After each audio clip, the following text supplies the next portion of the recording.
All right. Good morning, everybody. Looks like we're good to get started here. So, let's see, just sort of general update. So we're working through probability. I think today's like the last day we'll really need to spend on probability. And I'm saying this to all my classes because I keep forgetting which class I mentioned it to and which one I didn't. But remember that my Monday office hours are now allowed to happen on Zoom. I don't have to go to work. They decided that those professors who are teaching 100% online can do 100% of our 100% of our office hours online. So those that block of 3 Monday office hours from 11 to 2 on Mondays, where I had very few visitors, those will now take place on Zoom using the same Zoom link that is linked in your Canvas. So if you are confused, if you need help, if you need to talk to me, please come to those Zoom meetings and I can clear stuff up. The students who show up usually end up getting some stuff done that I think is hugely beneficial, right? I've had students come up and say, there was a lot of them back when you were figuring out your questions for the survey, but probably there's going to be some going forward where you and your group are like, I don't know if we're doing correlation right. Well, talk it out in your group and then bring it to me and show me what you're thinking, and I can take a look at it. And usually in about 5 minutes, I can go, oh yeah, this is you're on the right track, but here's a couple things you could change, and then it would make it look even better, right? And so we can have those discussions. So don't be afraid of office hours. It's very isolating right now in these classes. That's the number one thing we're hearing from students, is that it's just so isolating. And that's totally valid, right? It's totally true. It is absolutely isolating in these classes right now, where, students who generally were on campus, it's a lot easier for them to drop into the tutor center. It's a lot easier for them to drop into my office hours. It's easier for you. It's still relatively easy to talk to me before and after class, but there's something to be said about the fact that you've never seen me in person. And for some people, that makes you a little less likely to come hop into office hours, but you should definitely make use of that, right? You don't want to take this class over. The school does not want you to take this class over, and I don't want you to take this class over. So come get some help, get the best grade you can in this course, and let's sort of get everyone through successfully, right? Okay, so there's that. My Monday office hours are now converted to Zoom, so you can come to those. Let's see, I thought there was something else I was going to say, and then I forgot. Do continue to watch the videos, right? I know I'm talking to the wrong group because you're all watching the videos, but I am seeing over time the number of views on the class videos between, you add the number of people who watched it live to the number of people who watched it later. That number is slowly dwindling, and part of that makes sense because we're going to lose students completely. But then part of it is people, sort of convince themselves, oh, I'm going to skip this meeting today. I don't need to know this. But you're missing valuable information, right? As the semester progresses, I'm getting more emails from students asking me about questions, which I answer numerous times in the class sessions. So that's kind of a dead giveaway that, oh, this person's not watching the videos. It's going to be really hard to pass this class if you don't watch the videos, right? Because your project, you're just not going to know what to do in the project, because I talk about the project almost every time we meet and I give you some information. If you don't have that, how are you going to put a project together that is, good, right? How's that going to work? So just keep those couple things in mind. So we're finishing up chapter 5 here. You've got your statistical conclusions coming up in a few days. So you want to make sure that you get those done. Looks like nobody has posted in here yet, which doesn't mean anything. A lot of students wait till late in the process. But your statistical conclusion. So let's take a look at that so we can have a little discussion about, well, what are you supposed to do here, right? So start putting ideas together. When you and your group picked your questions, you had some idea about what it was you wanted to study, some cohesive idea. Right? And you may not have known what the connections were that you wanted to make, but you knew that there was connections between things, right? So people have done work where they ask questions about COVID and they ask questions about work, right? How has COVID affected your work? Are you working more hours than you did before? Are you working less hours? Those are the kinds of things you want to start putting together and going, we think that people are working less hours after COVID. Those are kind of conclusions that you're making based on your statistics. So it's beyond just saying, here's the mean, here's the median, here's the standard deviation, and moving on to your next question. Those are important things you should do in your presentation. But the real goal of statistics is to make conclusions, to draw information from your data and be able to make a statement, right? I've talked about this before. When you're doing statistics, when you're doing your work, think of it as like you're building a case. You're building evidence. All that work you do where you're crunching number in StatCrunch, that's the evidence, right? Then what you have to do is build a narrative around that. Right? You have to build a story, and then you can point to your evidence and say, we think that people are working less during than they were, or the typical Ventura College student is working less than they were before COVID. And I'm making up this stuff, right? This is all hypothetical depending on your data. Okay, well, that's a statement. That's a narrative you're coming up with. What is your evidence?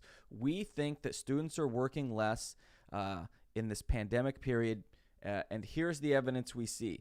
Students answered this way. They answered this question this way, and you're giving evidence to it, right? Like think of it like in a courtroom when a lawyer is trying to make a case, right? You don't just show up and then there's like a table for the jury to look at, and the lawyer's like, well, there's evidence on the table. Everybody look at it and then make a decision. That's not how it works, right? What happens is they build a story. They build a narrative, and they say, okay, we think that this person went to this store at this time. They broke the window. They got inside. They stole some merchandise, and they left. Here's why we think the evidence supports that. Here is shards of glass that were found in the suspect's, sort of wedged in the suspect's clothes that matches the type of glass that was broken at the scene. Here's some of the stolen material, and it was found in the suspect's apartment, right? You can't just have a pile of evidence and not build a story around it, and you can't just have a story with no evidence, right? If you go in to, you're a prosecutor and you say, well, here's what I think happened, and you don't have any evidence, that person is going to go free, right? Likewise, if you just say, hey, everybody, over on the table, there's some evidence, figure out what you think happened, that person's going to not be found guilty either. Right? You have to add your narrative, you have to add your story, and then you give the evidence of the information in StatCrunch. All the numbers that you're crunching, all the graphs, all your correlations, all that kind of stuff is evidence to support your conclusions that you are trying to make a case of. Okay? The students who get A's on the project are the ones who do that. Right? The ones who make a conclusion. The ones who say, here's what we think our data shows, and here's why we think our data shows that. And then they give the evidence. So you support your ideas, and you probably should have numerous conclusions because you have numerous questions, right? So drawing those connections and then being able to back it up with the data. I definitely get projects where there's like no conclusions at all. It's just people get up and say, well, I asked this question. Here's the mean. Here's the median. Here's the standard deviation. Here's a histogram. Here's my next question. Here's the mean. Here's the median. Here's the standard deviation. Here's a histogram. And then here's my categorical data. Here's a bar graph for that. And then that's like the whole thing. Right? That's all that they give. Maybe they do some kind of hypothesis test in there because they go, well, I needed to include a hypothesis test, but the hypothesis test is maybe like not really explained very well, but there's the evidence. It's like you just having the evidence on the table. You're putting a bunch of evidence out there, but you're not supporting what you think the evidence actually tells us, what the evidence is actually showing us. You have to have both. So the videos where I see people show up and they're just sort of going, it's like they went down a checklist. Okay, I said the mean, median, and standard deviation in a histogram. Okay, I did that. Okay, now checklist. I threw in a scatter plot. Okay, check this off the box. Okay, now I did a hypothesis test. Check. Okay, I did a confidence interval. Check. But there's no cohesion. There's no like understanding what your own survey information was about. There's really no anything, right? So make sure that you're making those conclusions. The projects I get that don't really make any kind of conclusions, those tend to get grades that are in the 60s and 70s, right?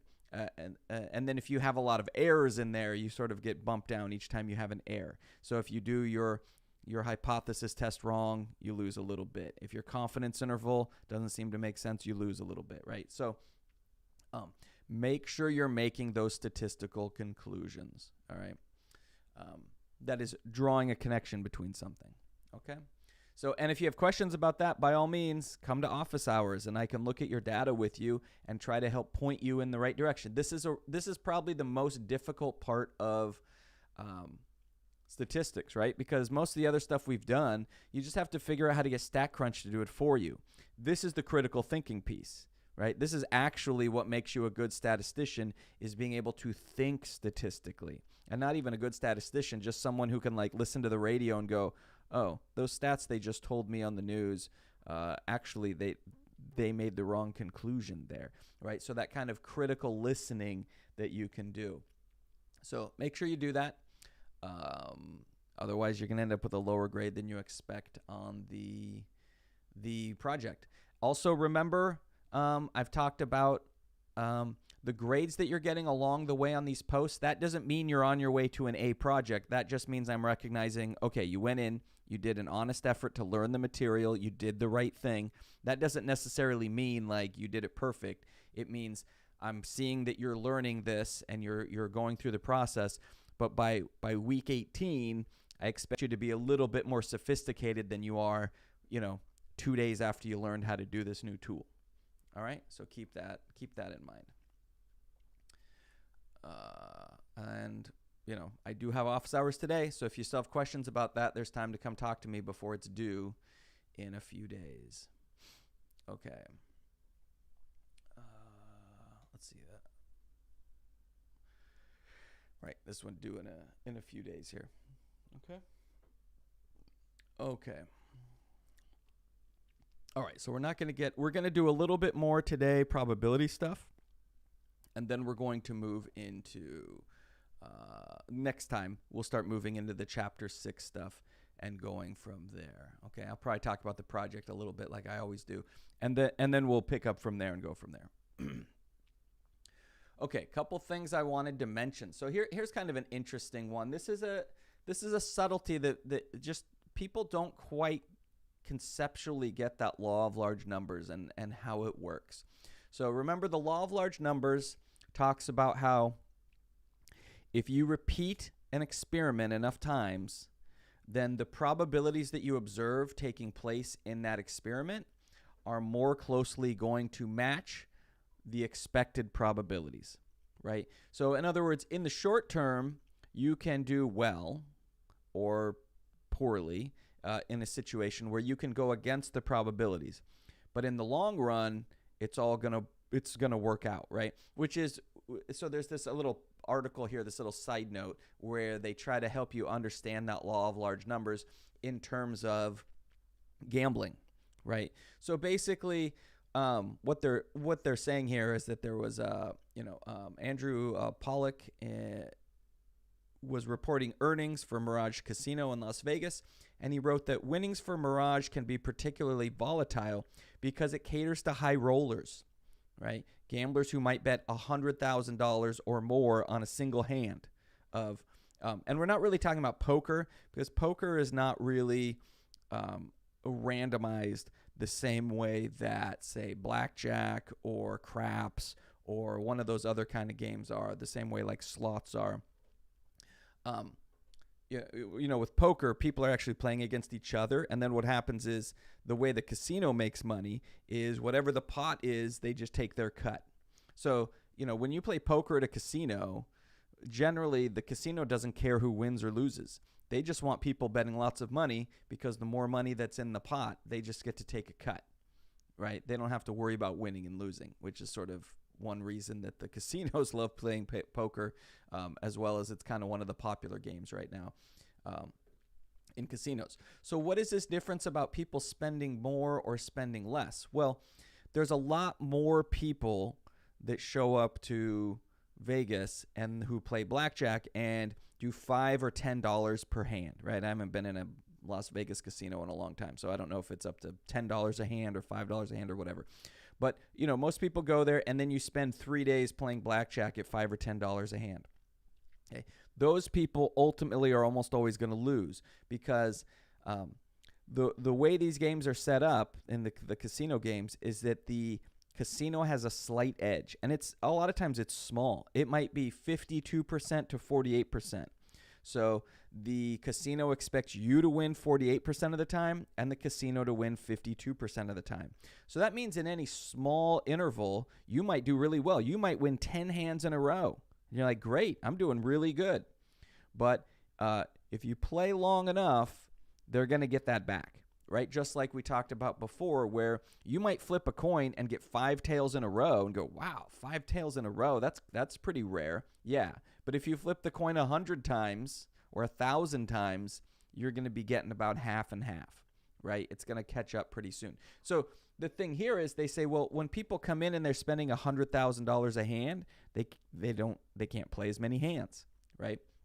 So you could go in and you could put, $100,000 on red on the roulette table, and if it comes up red, you just won $100,000, right?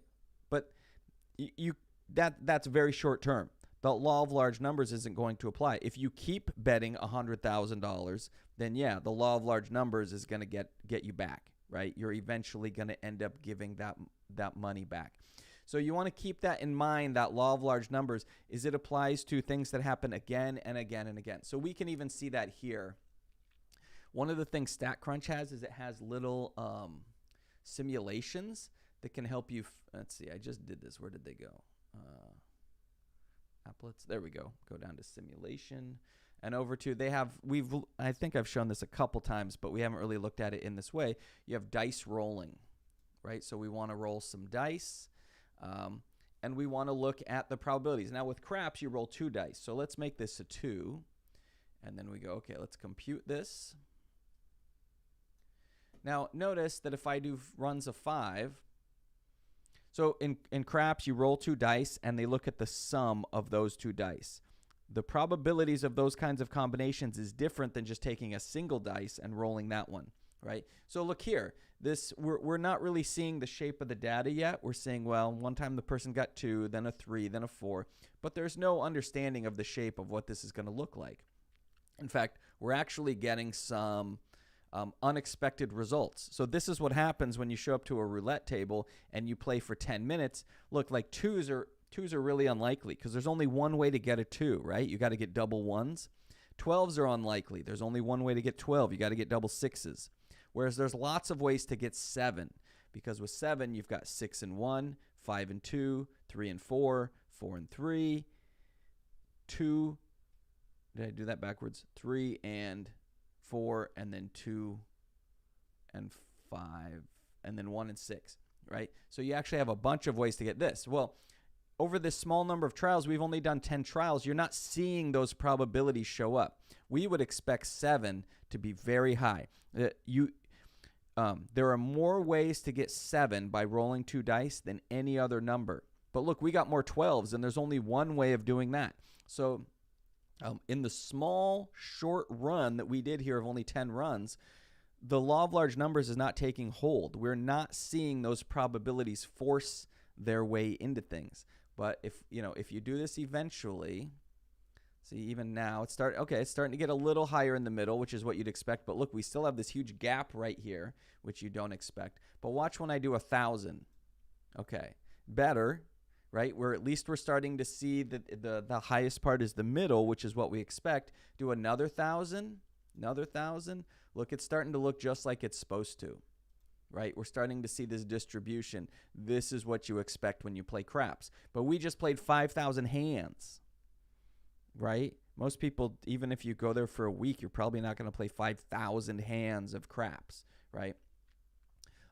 But even if you what the casino is betting on is that you are going to play a large number, and eventually the probabilities are going to come out like they're supposed to, and then they make their money. So the point of this is to say that actually there's a bit of an advantage to the people that do less hands and they do higher money, right? Because yeah, you can basically, you can show up to the roulette table. You can put $100,000 down on either black or red, and you're just slightly less than 50% to win that because they throw it off with the greens. So you're almost 50% to double your money, just a little bit less, and you're just slightly more than 50% to lose all your money. But if you do this, where you play 1,000 hands, they're gonna get your money, right? They're eventually gonna get it for you. Or from you. So that's that law of large numbers in play. So I just thought this example did a good job of sort of showing that difference in those systems. Okay, so there's a couple types of homework problems that I want to go over because they are ones that definitely confuse students. It has to do with, it's one thing like we talked before about the complement of a probability and what all that kind of stuff meant. It's another thing to actually be able to work through the problems. So I'm going to show you, we're going to work through a few of these problems, and you'll see the work's already sort of written out, but I'm going to explain it to you so you can understand what's going on so that you can apply it to the problems that you're working on, because you have similar problems to this in some of your homework assignments, those assessments that are due.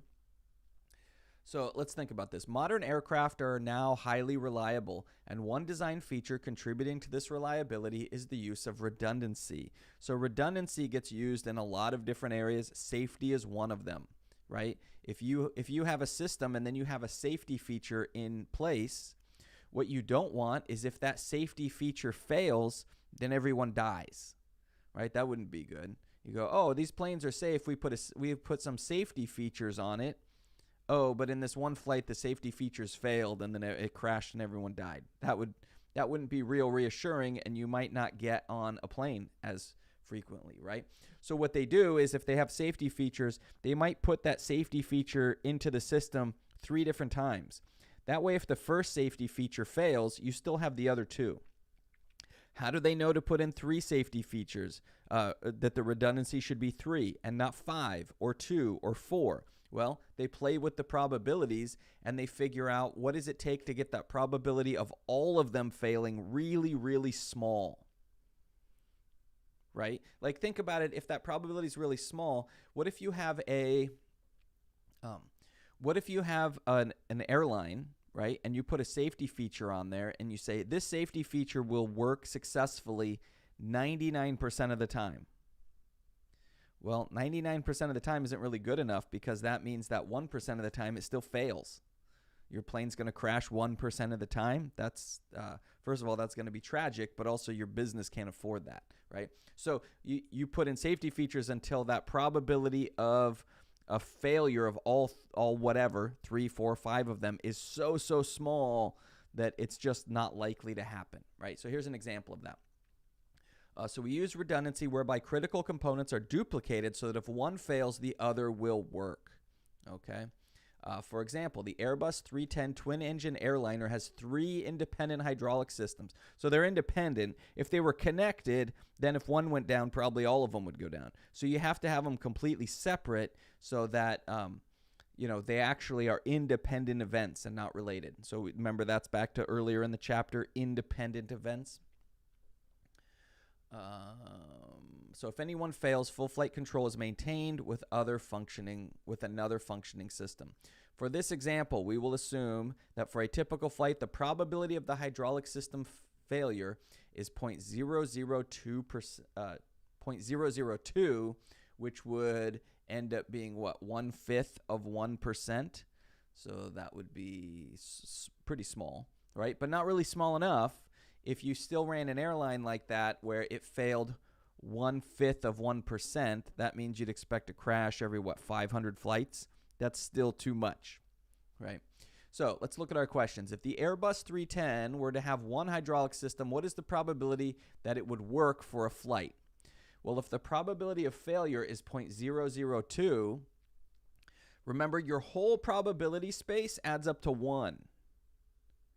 So if you want to know the opposite of the information you have, you take 1 minus that number, because all the probabilities have to add up to 1. So if you subtract off one occurrence, what you get is the opposite of that. So the opposite of a failure is that it works, right? That it works successfully. So that's where this 1 minus the probability of failure, 1 minus 0.002 equals 0.998. So that would be 99.8% of the time it's going to work, which is, still not reassuring. You mean that I'm going to get on this plane and 2 out of every 1,000 times it's going to crash? I'm not getting on a plane where 2 out of every 1,000 times it's going to crash, right? There's a lot of times people don't realize this. There are many, many thousands and thousands of flights a day, like just a ridiculous number of flights going on around the world and around the country. If you had a 99.8% success rate, you would see crashes every day, right? So that's not good enough. When it's safety, you have to be even more vigilant. So how can we do that? Okay, given that the Airbus 310 actually has 3 independent hydraulic systems, what is the probability that on a typical flight, control can be maintained with a working hydraulic system? So they have 3 independent systems. Notice how they keep using that word independent so that we know if one fails, it doesn't cause the other one to fail. In a poorly designed system, if your redundancies were connected, then they're not really redundancies. They're just a bigger system. So how would we do this one? Well, with 3 independent hydraulic systems, flight control will be maintained provided that the 3 systems do not all fail. So the one way that things can go bad is if all 3 fail. This is kind of an idea we're going to look at when we do some other problems. So what's the probability that all 3 of them fail? Well, that would be 0.02 is the probability the first one fails, times 0.002, sorry, times 0.002. That's the probability that the second redundancy fails, and then 0.002 that the third one fails. So when we multiply that together, we get point, and then there's a bunch of zeros here, 8. This is what, probably 6 zeros, 1, 2, 3, 4, 5, 6, 7, 8, or 8. 8 zeros, right? So that's a very, very small probability, but at the same time we go, okay, that's the probability that it fails. What's the probability that it doesn't fail? Well, it'd be 1 minus that. So the probability that so people get confused when they think about the complement. Sometimes you'll ask someone, like I'll ask this question in class, what is the complement of having all 3 fail? And sometimes someone will say, well, that's that all 3 succeed. No, the opposite of having all 3 fail is not that all 3 succeed. It's the complement of all 3 hydraulic systems failing is that at least one doesn't fail, right? So you want to get into that. You want to think about like the symmetry is not quite what people think it is when you think about this kind of problem. So what is the probability that at least one of these stays in control? It's 1 minus the probability that they all fail, being 0.99999999992, right? So there you start to go, okay, that's out of millions of flights, one's going to crash.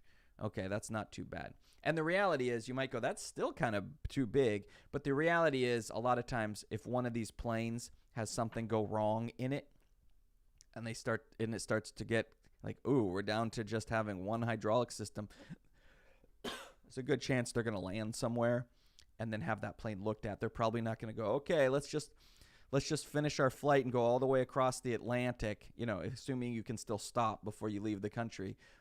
Well, we were down to one hydraulic system. Let's just try to get all the way across the Pacific Ocean like that. Probably not. You're probably going to land, have that plane fixed, and have everyone else put on a different plane, right? So that's why even then you don't see this number of planes crashing with this probability, okay?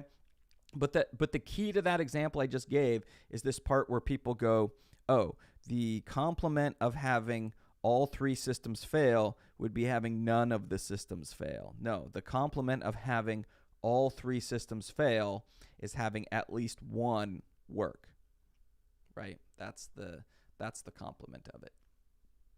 And feel free to ask questions if you have any while we're doing this. Okay, don't think we need to do that.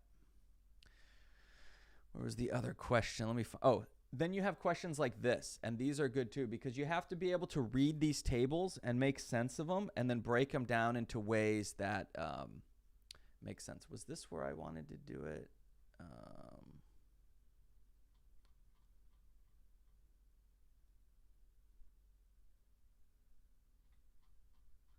Wait, I think.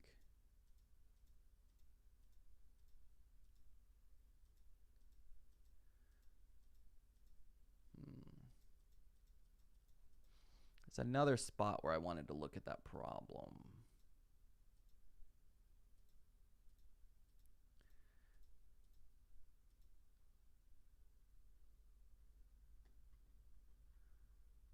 Oh, here we go. Okay, good. Okay, these are two questions I wanted to go through. Okay, so here's another way of using the complement to get things done. So, Topford Development Limited supplies X data DVDs and lots of 50, and they have a reported defect rate of 0.5%. So for every 200 going off the assembly line, one of them's not going to work right. So the probability of on average, right? So the probability of an individual disk being defective is 0.005. That's just 0.5% written in decimal form. So this isn't like new information. They're just rewriting this information in terms of a decimal, which we now can think of as a probability. Technically, a percent is not a probability. A decimal is a probability. Can be a probability. It follows that the probability of a disk being good is 0.995. Where did that come from? The complement. If in this case we're just dealing with one thing, right? In the minute ago, in the problem we had to be careful about thinking through what the complement was of all three mechanical systems failing, and that was that at least one was okay. Well, here we're just talking about a single disk at a time. If a single disk has a probability of 0.005 of being defective, that means that 1 minus this number is the probability of it being good. So 1 minus 0.005 is 0.995. So that's the probability of it being good. They're giving you information in the problem that they wouldn't even have to give you. They're kind of being explanatory, but you could all they would have really had to do is give you this 0.5%, and from that you figure out 0.005, and from that you figure out 0.995, right? So you don't need them to tell us this. If quality control engineer wants to carefully analyze a defective disk, what is the probability of her getting at least one defective disk in a lot of 50? Is the probability high enough that the engineer can be reasonably sure of getting a defective disk that can be, these hiccups, can be used for analysis? Okay, so most companies have some quality control person that is supposed to be watching quality and make sure that the products coming out are good. Because sometimes you don't know. Sometimes something has gone wrong. Sometimes your machines might not be good enough, and the quality coming out is bad, which means your customers are getting bad product. And when customers have to return items or they get a defective item, sometimes that means that those customers aren't going to buy your product next time, right? So those of you who watch The Office, Creed was the quality control individual, but he's talked about that on the show in at least one episode. If you're not watching The Office, then there's other places where this quality control ends up. If you've ever bought a product where you bought it, you took it home, you went to use it, and all of a sudden it was wrong, it was defective, and then you had to take it back. That's what we're talking about, is that a certain number of things come off the assembly line just not right for whatever reason, right? It could be that the machinery needs to be updated in the factory. It could be that sometimes there's just inherent stuff in materials that make it not as reliable. So, but here's the problem. The quality control person might not be at the place where the discs are being produced. So they might have to say, hey, can you send me over a box of the DVDs? I want to get my hands on one of these defective ones so we can start to figure out what the problem is, right? That's one of your problems or your jobs if you're quality control, is not just recognizing how many of your problems are defective, but trying to figure out why. Because if you understand why your problems are defective, you might be able to fix the problem, right? So you say, okay, send me over one box of 50. I want to get my hands on one of these defective ones. What's the probability that box is going to be enough? Right? Otherwise, you go through, you check all 50, they work. Well, now you can't move ahead and check the defective one because there wasn't one in the box. So this would make sense that this person would want to know how many lots do I need to have sent over so that I have a good chance of getting the defective one, getting a defective one in there that I can get my hands on. Okay.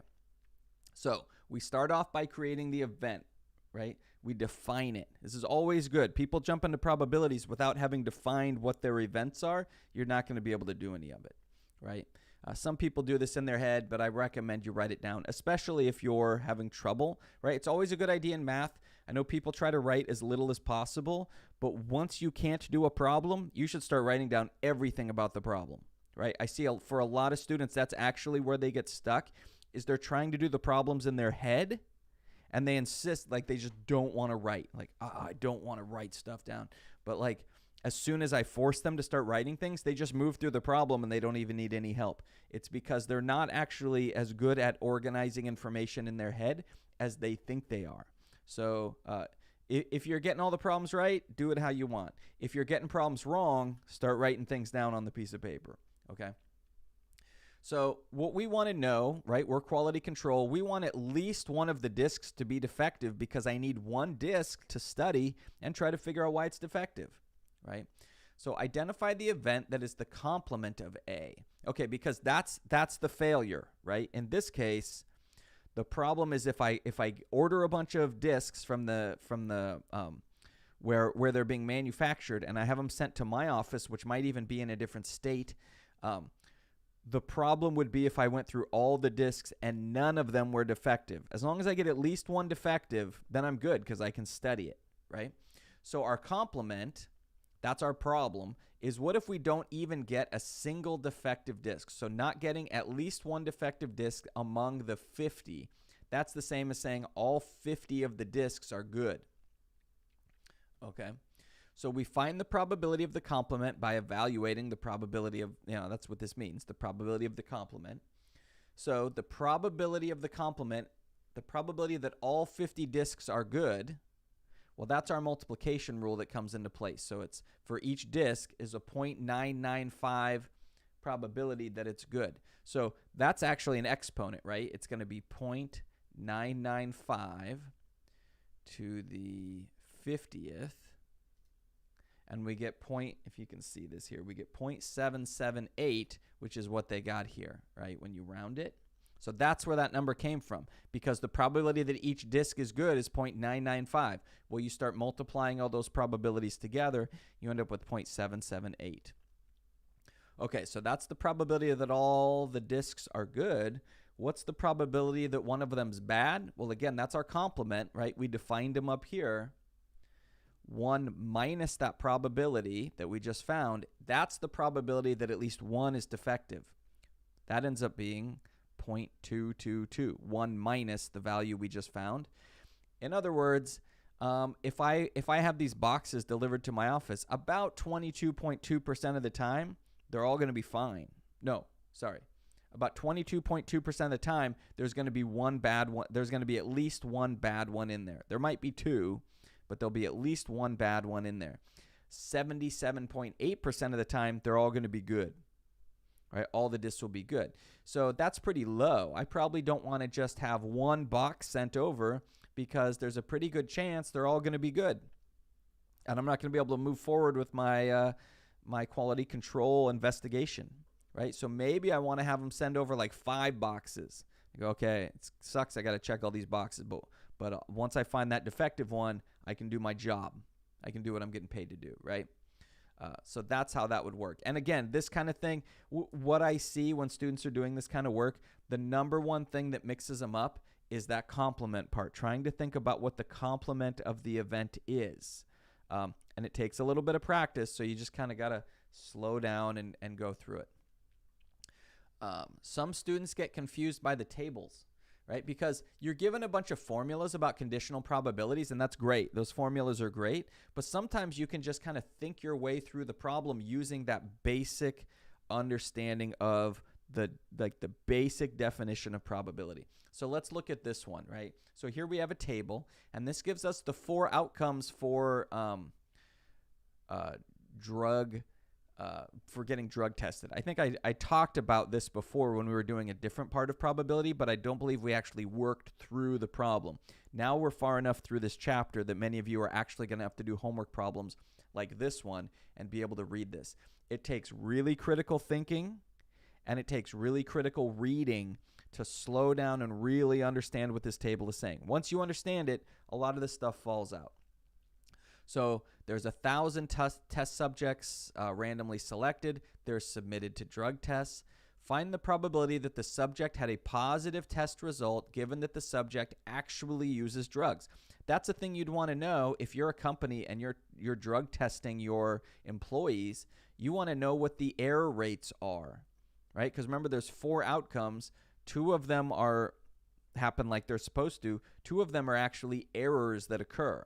Well, you don't want to be firing good employees because they got a false positive, right? And also, you don't want people assuming that you're giving I'm not talking about the ethics of drugs or anything, but if you're a company that gives drug tests, then the whole concept is you want to remove the employees who are drug users, right? In philosophy or sociology class, you can sort of have the discussion about whether that's ethical or not ethical. But in here, we're just trying to crunch the numbers for such a thing, right? So, okay, so how would I do this? Find the probability that the subject had a positive test result given that the subject actually uses drugs. Okay, so that's what you'd want to know because there's lots of options out there if you're going to drug test at your company. There's lots of companies that make these drug tests. You don't want to go with one that's going to have lots of errors, that's going to be giving you false positives or false negatives or anything like that. You want the most accurate thing you can come up with, right? So what do? Find the probability that the subject had a positive test result. Okay, positive test result is this column right here. Given that the subject uses drugs, that's this row right here. Okay, so given that the subject uses drugs, we're restricting ourselves to this row. Okay, so how many of the people tested actually use drugs? 50, right? So there's 50 people who used drugs. 44 of them got caught by the test, and 6 of them got through, right? There's lots of ways that people do this. Some people, if they know they have a drug test coming up, they stop using drugs. Some people buy products that supposedly help you pass, right? They flush your system or whatever. I don't know. I'm not knowledgeable enough about that kind of stuff to know if those actually work or not. But so we know there's 50 people who were, so it says given that the subject actually uses drugs. So that's the given. We're restricting ourselves to the people who actually use drugs. That's 50 people. I can tell by adding up this row. Okay. Find the probability that the subject had a positive test result. Well, that's 44 of those people. So of the 50 people who used drugs, 44 of them got a positive test result.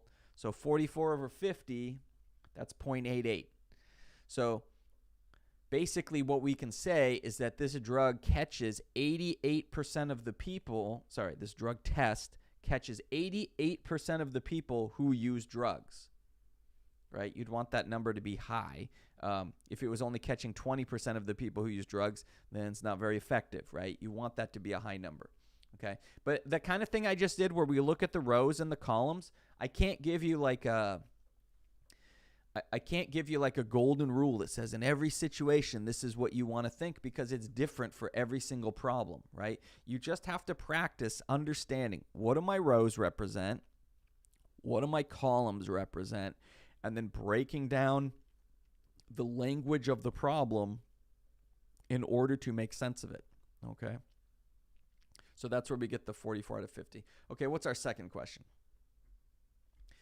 If one of the 1,000 test subjects is randomly selected, okay, so we're grabbing from one of the 1,000. Okay, find the probability that the subject actually uses drugs given that he or she had a positive test result. Okay, so the given is that we're dealing with people who had a positive test result, right? Given that he or she had a positive test result. So that's this column right here, right? It says positive test result. So you know what that column is, which is, again, I'm always harping about anytime you make a graph, make sure it's well labeled. The only reason we can make sense of this is because it is a very well labeled graph. I can make sense of every part of this graph by reading the labels on it. That's why you got to label your graphs. Okay, so it's a given that we're talking about people in this column, positive test result. Okay, so how many people is that? That's 134 people. Okay, find the probability that the subject actually uses drugs given that he or she had a positive test result. So that should be 44 out of 134. Wait a minute. Did I read that right? 44 out of, let's see, given that he or she had a positive test result.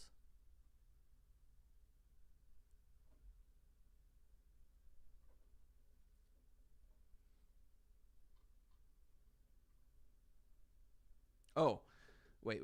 So we got, now I'm, see you got to, the language gets down. I did this before class and now I'm getting myself confused here.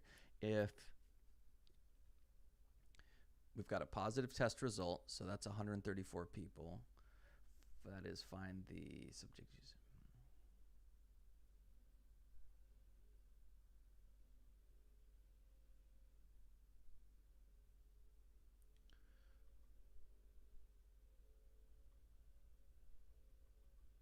Oh, yeah, that's what I was, sorry, I was looking at the wrong part. Yeah, what I said is right. So of the 134 people who are in this column, I thought it was trying to tell me the answer was different.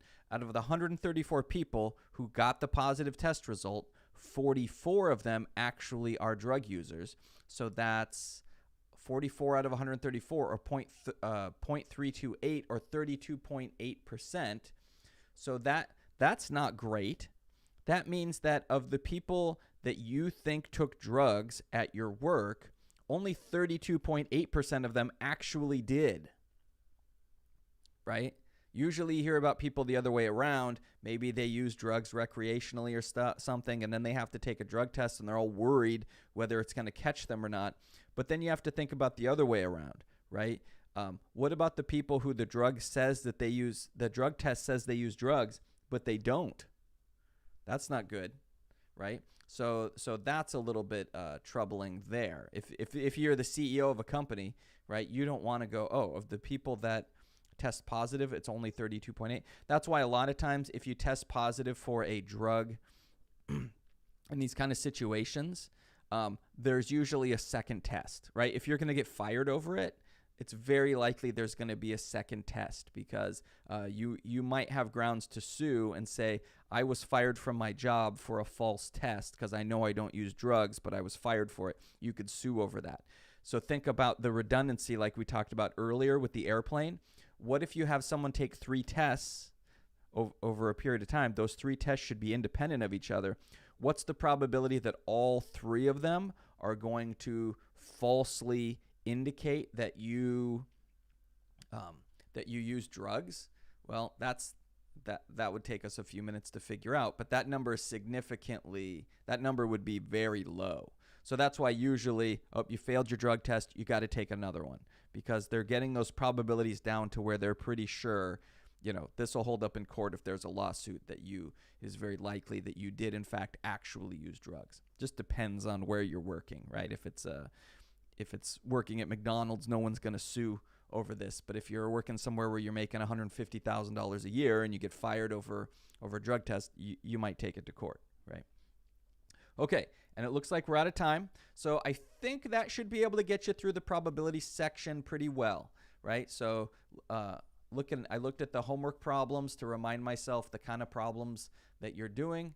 And so I went over a couple of them to make sure that you can do those since that due date is coming up. And of course, make your statistical conclusions. That's what separates the A's from the C's and D's, basically, right here. Your good statistical conclusions. Make sense of your work. Everything else is pointless and is already being done by computers, right? So it's not really that impressive that you can figure out the mean, median, and standard deviation. because we have software that'll do it. No one's ever going to hire you because I can figure out standard deviations of things. Yeah, I have a $15 subscription that'll do it too. Your ability to do and understand statistics comes from this conclusion making. So feel free to see me in office hours if you have questions about that. Otherwise, finish up that chapter, and we will proceed with chapter 6 next time, and we'll start getting into some stuff that you need to know so you can understand how statistics works at a deeper level. Okay, thanks everybody. I'm going to shut down the YouTube stream.